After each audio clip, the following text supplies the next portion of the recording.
Today I'm going to do a quick lesson in how to use the various shape tools to make different types of designs in StudioWorks. So we're going to go over the rectangle tool, the circle tool, the polygon tool, the text tool, how to layer these tools, how to use the object inspector in order to add fill and strokes, and how to create some different designs using those things. So let's start with the rectangle tool. So the rectangle tool makes, you guessed it, rectangles. It also makes squares. If you hold the shift key down while you are dragging across the screen, it will create a perfect square for you. If you let go of the shift key, then you can make rectangles. So I'm going to go ahead and let go. I've created a rectangle. With the circle tool, same thing. If I hold the shift key down while I'm clicking and dragging, it'll come out perfectly circular. If I let go of the shift key while I'm drawing, I can go ahead and make an oval. I want a perfect circle, so I'm going to go ahead and leave the shift key on while I'm drawing this. The polygon tool is pretty cool. The way the polygon tool works is I can click anywhere on my screen, and then if I click in another spot, it's going to draw a line. And then if I click across the screen like this, it's going to continue drawing my polygon.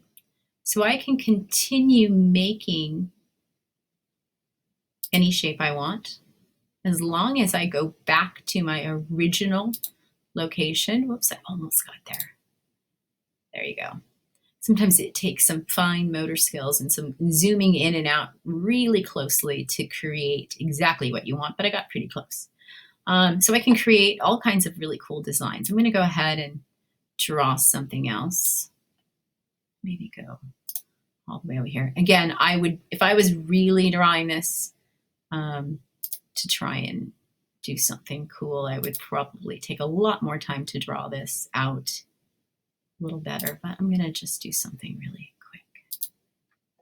So I'm making kind of like a flower. Again, I'm going to, or the petals of a flower, or a sun shape.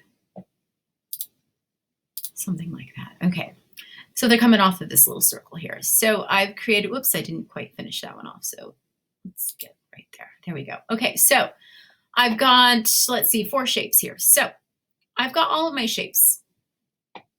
If I click back on my selection tool, that's this arrow. Sometimes I call it the arrow tool. Sometimes I call it the selection tool. The official name is selection tool.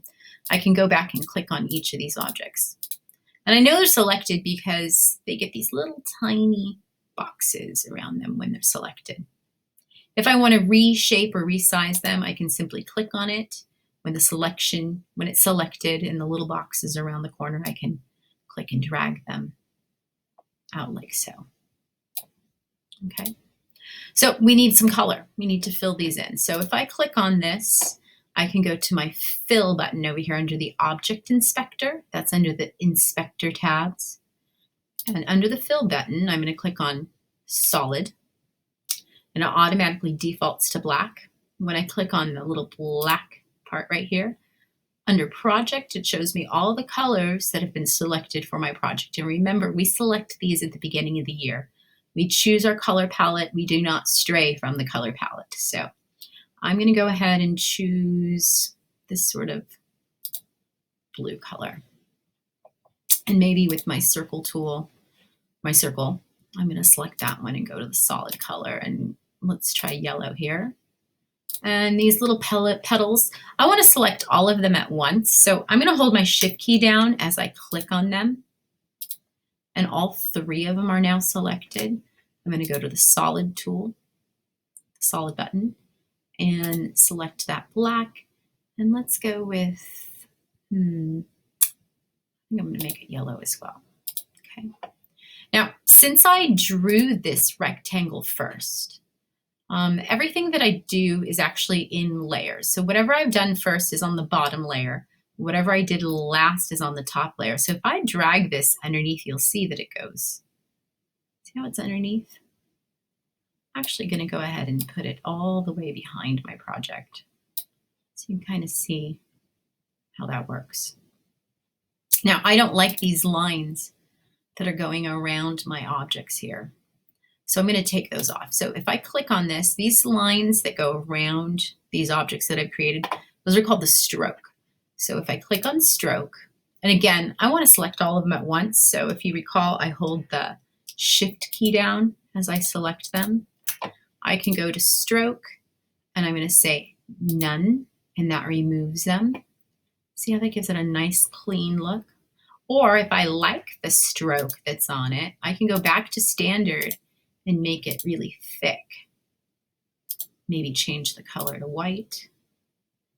There's all sorts of things you can do. I don't really like that, but again, this is not very clean, but it's kind of a good way to see how you can create designs with these objects. Another thing you could do when you create these objects is you can actually fill them with photographs. This photo tool right here, if I just click in the center, I've turned these objects into photos.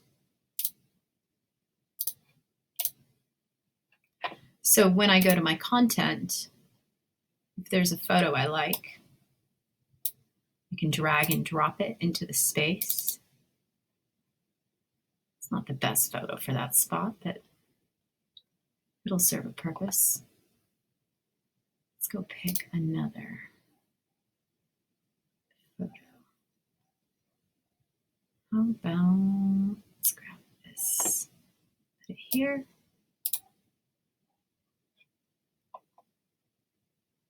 And again, I'm just going to grab the same photo. Simply click and drag, drop it in the space.